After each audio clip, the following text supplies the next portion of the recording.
प्रभो नित्यानंद श्री अद्वैत गदाधर शिवासादि श्री गौर भक्त वृंद हरे कृष्ण कृष्ण कृष्ण हरे हरे हरे राम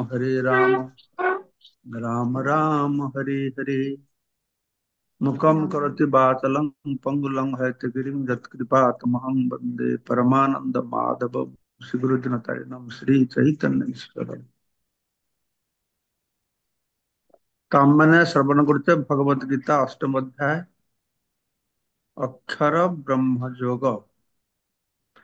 तो 2 नंबर श्लोक मैंने शुणी जो अर्जुन प्रश्न करते अधिजज्ञ कथम कोत्र देहे अस्मिन् मधुसूदन प्रयाण काले च कथम ज्ञोषि नियतात्म भी। तो आम जो 6टा प्रश्न करते ସେଟା ଶ୍ରବଣ କଲେ ବ୍ରହ୍ମ କଣ, କର୍ମ କଣ, ଅଧିଭୂତ କଣ, ଅଧିଦୈବ କଣ, ଅଧ୍ୟାତ୍ମ କଣ ଏବଂ ଅଧିଯଜ୍ଞ କଣ। ତାପରେ ଦ୍ୱିତୀୟ ଲାଇନରେ ଥିଲା 2 ନମ୍ବର ଶ୍ଲୋକରେ ପ୍ରୟାଣ କାଲେ ଚ କଥମ ଜ୍ଞାସି ନିୟତାତ୍ମ ଭି। ଯୋଉ ସଂଯତେନ୍ଦ୍ରିୟ ବ୍ୟକ୍ତି ମାନେ ଭକ୍ତ ମାନେ ତାଙ୍କର ମୃତ୍ୟୁ ସମୟରେ କେମିତିକା ତାଙ୍କୁ ମନେ କରିପାରିବେ। ତ ସେ ସମସ୍ତ ଉତ୍ତର ଗୋଟେ ଗୋଟେ ଦେଲେ ଯେ ବ୍ରହ୍ମ କଣ, ଅଧ୍ୟାତ୍ମ କଣ, ଅଧିଭୂତ କଣ, ଅଧିଦୈବ କଣ ଦେବା ପରେ ଭଗବାନ କହୁଛନ୍ତି 5 ନମ୍ବର ଶ୍ଲୋକରେ ଯେ ସେ ବୁଝଉଛନ୍ତି ସେ ଜିନିଷଟାକୁ। ଯେ ମୃତ୍ୟୁ ସମୟରେ ଯେ ପ୍ରଶ୍ନ ପଚରା ହେଲା ଯେ କେମିତିକା ଆପଣଙ୍କୁ ସ୍ମରଣ କରୁଛନ୍ତି ସେ ବିଷୟ ଉପରେ ଆଲୋକପାତ କରି ଭଗବାନ କହୁଛନ୍ତି अंतकाले च मामेव स्मरन् मुक्ता कलेवरम् ज प्रयाति समद्भावम जाति नास्ति अत्र संशय। से ବର୍ଣ୍ଣନା କହୁଛନ୍ତି ଯେ ମୃତ୍ୟୁ ସମୟରେ ପ୍ରଥମେ କହିଲା ସେ ପ୍ରଥମତଃ ପୂର୍ବ ଶ୍ଲୋକରେ ପଚାରିଥିଲେ ମୃତ୍ୟୁ ସମୟରେ ସେ କେମିତିକା ଆପଣଙ୍କୁ ସ୍ମରଣ କରିପାରିବେ। ଇଏ କହୁଛନ୍ତି ଯେ ମୃତ୍ୟୁ ସମୟରେ କେବଳ ମତେ ସ୍ମରଣ କରିକି ଦେହ ତ୍ୟାଗ କରିଲେ ସାଙ୍ଗେ ସାଙ୍ଗେ ମଦ ଭାବମ୍ ସେ ମୋର ପ୍ରକୃତିକୁ ଲାଭ କରିବ। ମୋର ପ୍ରକୃତି ଦିବ୍ୟ ପ୍ରକୃତି, ଦିବ୍ୟ ଭାବ, ମଦ ଭାବ ମୋର ଭାବ ମାନେ ଦିବ୍ୟ ଭାବକୁ ପ୍ରାପ୍ତ ହବ, ଏଥିରେ କୌଣସି ସନ୍ଦେହ ନାହିଁ। ସେ ଦିବ୍ୟ ଭାବକୁ ପ୍ରାପ୍ତ। ତ ଏଇ ଶ୍ଲୋକରେ କୃଷ୍ଣ ଚେତନାର ବିଶେଷତ୍ୱ କୁହାଯାଇଅଛି। ଯେ କେହି କୃଷ୍ଣ ଚେତନାରେ ଶରୀର କଲେ ସାଙ୍ଗେ ସାଙ୍ଗେ ପରମେଶ୍ୱରଙ୍କର ଦିବ୍ୟ ଧାମକୁ ସ୍ଥାନାନ୍ତରିତ ହୁଏ। ତ আর মিউট ଭଗବାନଙ୍କର করে রাখেন। ଅନ୍ତକାଲେ ଚ ମାମେବ ସ୍ମରଣ ମୁକ୍ତ କଲେବରମ୍ ଯ ପ୍ରୟାତି ସେ ମଦ୍ଭାବମ୍ ଜାତି ନାସ୍ତି ଅତ୍ର ସଂଶୟ। ସେ ଦିବ୍ୟ ଧାମକୁ ଯିବ। ଏଠି ସ୍ମରଣ ଶବ୍ଦଟି ଅତ୍ୟନ୍ତ ତାତ୍ପର୍ଯ୍ୟପୂର୍ଣ୍ଣ, ଅର୍ଥପୂର୍ଣ୍ଣ। ଯେ ଭକ୍ତଙ୍କ ମାର୍ଗରେ ସେବାରତ ହୋଇ କୃଷ୍ଣ ଭାବନା ଅଭ୍ୟାସ ନ କରିଛି ସେଇ ପ୍ରକାର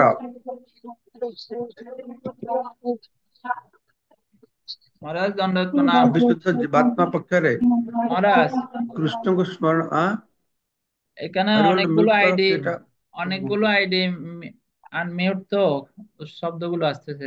আমাকে যদি একটু কুহুস করে দিতে পারতেন তাহলে আমি কন্ট্রোল করতে পারতাম।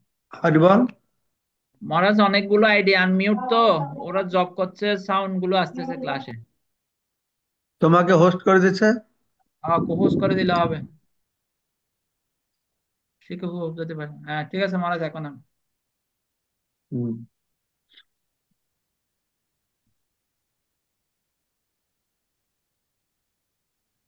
মহারাজ এখন বলতে পারবেন আপনি আনমিউট করে। আচ্ছা আমি ইয়া করতে, মহারাজ এখন আনমিউট করেন।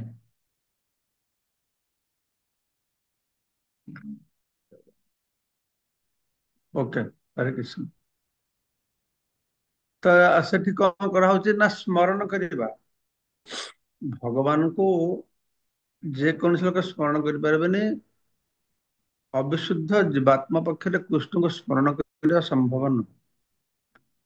ଆକ୍ଚୁଆଲି କୃଷ୍ଣଙ୍କୁ କେହି ସ୍ମରଣ କରିପାରିବେ ନାହିଁ। କୃଷ୍ଣ ଯାହାର ମାନସ ପଟରେ ଉଦିତ ହେବେ ସେଇ ସ୍ମରଣ କରିପାରିବ। କୃଷ୍ଣ କାହାର ମାନସ ପଟରେ ଉଦିତ ହେବେ? ଯାହାର ମନ ନିର୍ମଳ ହେଇଥିବ। ଚେତ ଦର୍ପଣ ମାର୍ଜନମ୍, ଯାହାର ଚିତ୍ତ ଦର୍ପଣ ନିର୍ମଳ ହେଇଥିବ, ସେଇଥିରେ ନା ସେ ଭଗବାନଙ୍କୁ ଦେଖିପାରିବ, ନହେଲେ କେମିତି ଭଗବାନ। ତ ଚିତ୍ତ ଦର୍ପଣକୁ ନିର୍ମଳ କରିବାର ଉପାୟଟା କଣ? ନା ଭକ୍ତି ଯୋଗ ମାର୍ଗରେ ସେବାରତ ହୋଇକି ଏଇ କୃଷ୍ଣ ଭଗବାନକୁ ଅଭ୍ୟାସ କରିବାକୁ ପଡିବ। ଏଇ କୃଷ୍ଣ ଭଗବାନକୁ ଅଭ୍ୟାସ କରିଲେ କଣ ହବ ନା ସେ କୃଷ୍ଣକୁ ସ୍ମରଣ କରିପାରିବ, ଅର୍ଥାତ କୃଷ୍ଣ ତାର ସ୍ମରଣରେ ଆସିବେ। ତ କୃଷ୍ଣଙ୍କୁ ସ୍ମରଣ କରିବାକୁ ହେଲେ ବ୍ୟକ୍ତିକୁ ମହାମନ୍ତ୍ର ଯେ ହରେ କୃଷ୍ଣ କୃଷ୍ଣ କୃଷ୍ଣ ହରେ ହରେ, ହରେ ରାମ ରାମ ରାମ ହରେ। ଏଇ ଅଖଣ୍ଡ ଭାବରେ ଏଟାକୁ ଜପ କରିବାକୁ ହବ, ନିରନ୍ତର ଜପ କରିବାକୁ ପଡିବ। ଶ୍ରୀ ଚୈତନ୍ୟ ମହାପ୍ରଭୁଙ୍କର ପଦାଙ୍କ ଅନୁସରଣ କରି ବୃକ୍ଷ ଠାରୁ ଅଧିକ ସହନଶୀଳ, ଘାସ ଠାରୁ ଅଧିକ ନମ୍ର ହୋଇ ପ୍ରତି ବଦଳରେ ନିଜେ ସମ୍ମାନ ଦାବି ନ କରି ଅନ୍ୟକୁ ସମ୍ମାନ ଦେଇ ମନ୍ତ୍ର ଜପିବାକୁ ପଡିବ। এইটাই হচ্ছে ସମସ୍ୟା। ହରେ କୃଷ୍ଣ ମହାମନ୍ତ୍ର ସମସ୍ତେ ଜପ କରିପାରିବେ, କିନ୍ତୁ ଏହି କଣ୍ଡିସନଟା ଫଲୋ କରିବାକୁ ପଡିବ। ତୁନାଦପି ସୁନିଚନ ତରରିବ ସହିଷ୍ଣୁନା ଅମାନିନଂ ମାନ ଦେନ କୀର୍ତ୍ତନ୍ୟ ସଦା ହରି। ତ ଏଟା ଗୌଡୀୟ ମଠ ଜଣେ ମହାରାଜ କହୁଥିଲେ, ସେ କହନ୍ତି ଯେ ବୈଷ୍ଣବ ହଇବାରେ ହଇছিল ସାତ, ତୃଣାଦପି ଶ୍ଲୋକ ଶୁନେ ପଡେଗଲ ବାତ। ମାନେ ବୈଷ୍ଣବ ହେବା ପାଇଁ ବି ଖୁବ ଆଗ୍ରହ ହେଇଥିଲା, ତୃଣାଦପି ଶ୍ଲୋକ ଶୁଣିକି ବାଦ ପଡିଗଲା, କାହିଁକି ବଡ କଷ୍ଟ। ତରରିବ ସହିଷ୍ଣୁନା, ବୃକ୍ଷଠୁ ସହିଷ୍ଣୁ ହବାକୁ ପଡିବ।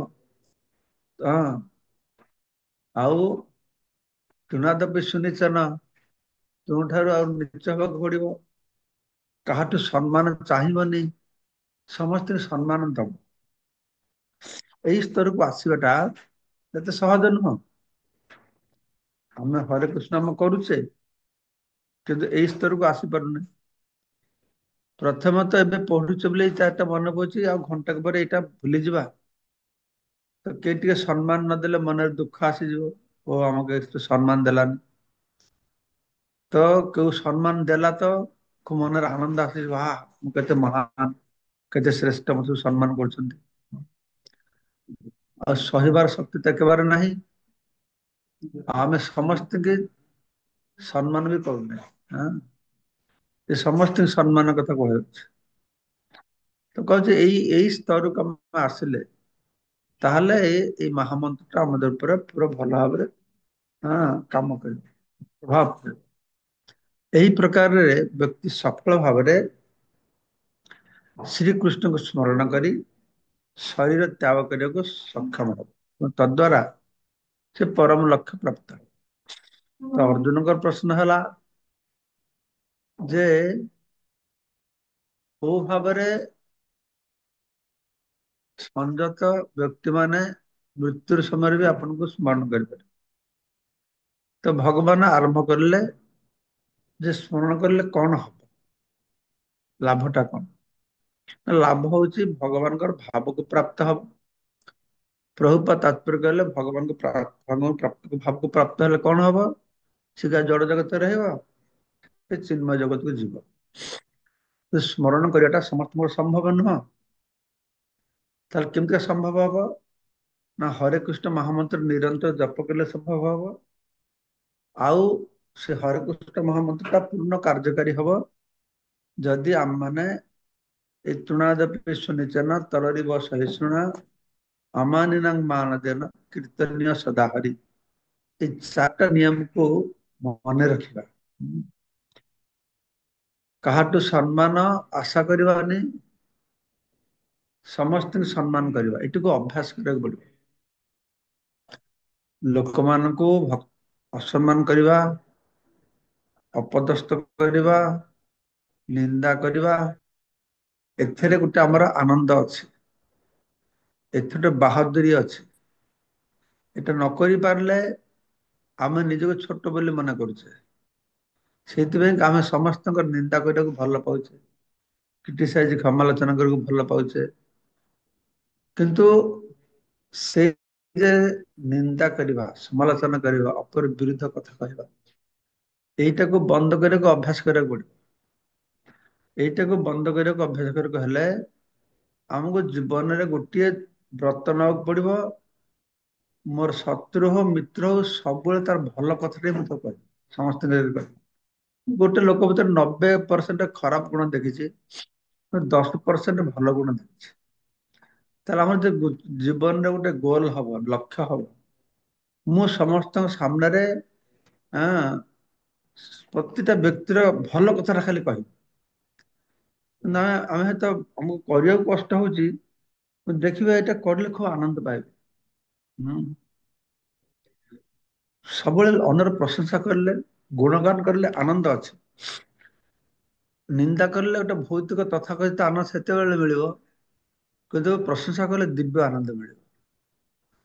ତ ଜୀବନରେ ଏଇଟାକୁ ଯଦି ଆମେ ଗୋଟେ ସଂକଳ୍ପ କରିପାରିବା, ଭଗବାନଙ୍କ ପାଖରେ ପ୍ରାର୍ଥନା କରିବା, ମତେ ଏଇ କୃପା କରନ୍ତୁ, ମୁଁ ସବୁବେଳେ ଭକ୍ତ ମାନଙ୍କର, ଅନ୍ୟ ଲୋକଙ୍କର ପ୍ରଶଂସା କରି ଭଲ କଥାଟେ ତାଙ୍କୁ କହିବି ଲୋକଙ୍କ ସାମ୍ନାରେ।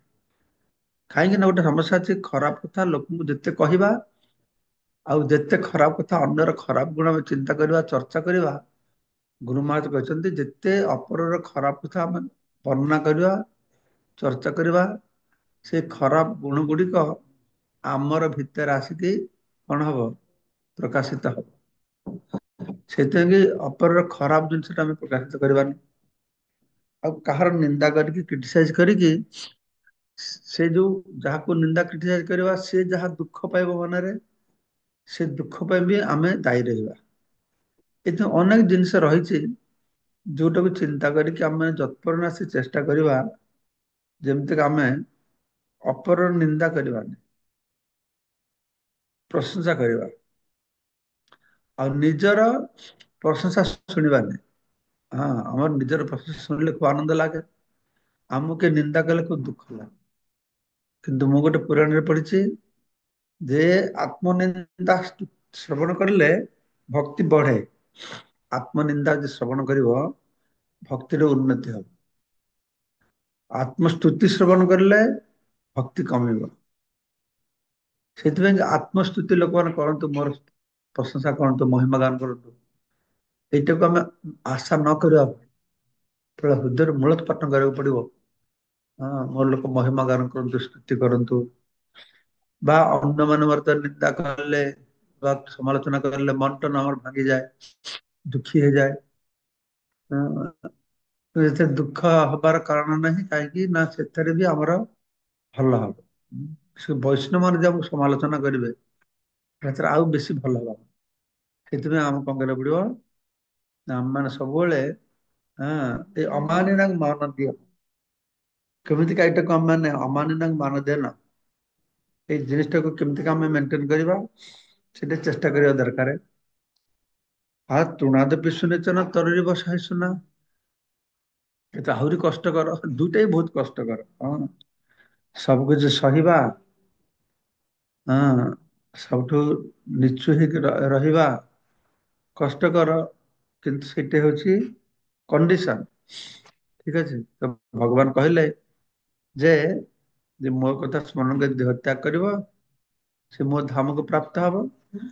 ତ 6 ନମ୍ବର ଶ୍ଲୋକରେ ସେ କହିଲେ ହଁ, ଯେ କେବଳ ମତେ ସ୍ମରଣ କରିକି ଦେହ ତ୍ୟାଗ କରି ମତେ ପାଇବ, କେବଳ ତା ନୁହଁ, ତମେ ଯୋଉ ଯୋଉ ଭାବରେ ସ୍ମରଣ କରିବ ସେଇଭଳିଆ ଶରୀର ପାଇବ। ଜଙ୍ଗ ଜଙ୍ଗ ବାପି ସ୍ମରଣ ଭାବମ୍ ଯଜନ୍ତେ ଅନ୍ତେ କଲେବରମ୍ ତଂ ତମ ଏବ ଇତି କୌନ୍ତେୟ ସଦା ତତ୍ ଭାବ ଭାବିତଃ।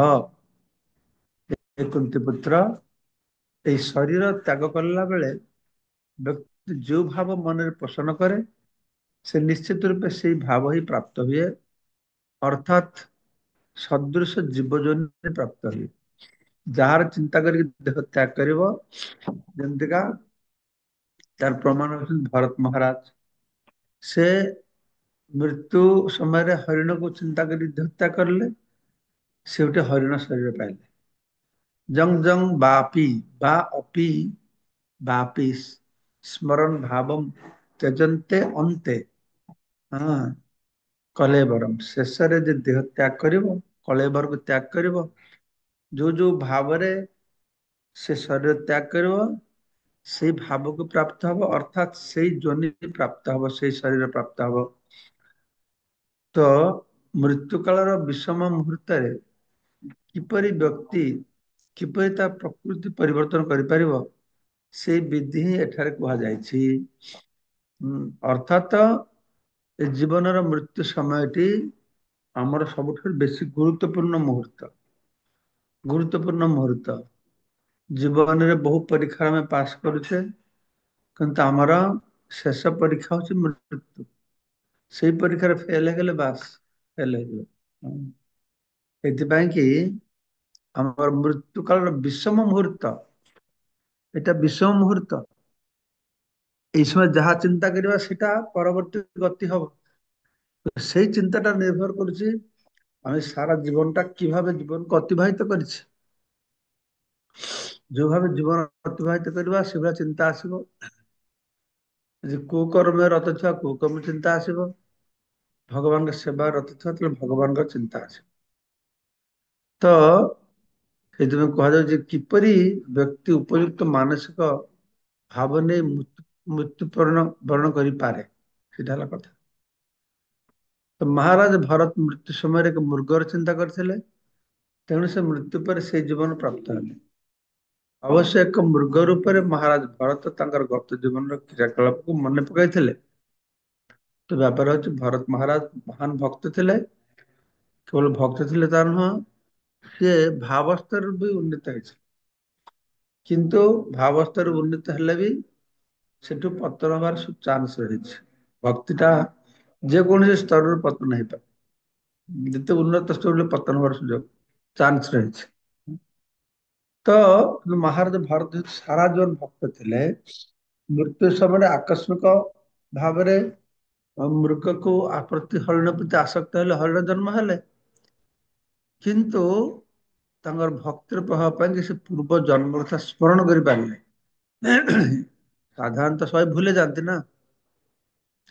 ଆମେ ଦେହ ତ୍ୟାଗ କରିକି ନୂଆ ଜନ୍ମ ହେଲେ ପୂର୍ବ ଜନ୍ମ କରିଥିଲେ ମନେ ନାହିଁ। ମହାରାଜ ମନେ ପକେଇ ପାରିଲେ, ଆରେ ମୁଁ ତ ବିରାଟ ବଡ ଭୁଲ କଲି। ସେଥିପାଇଁ କି ହରିଣ ଜନ୍ମ ହେଲେ, ହରିଣ ଜନ୍ମ ତ୍ୟାଗ କରିଲେ।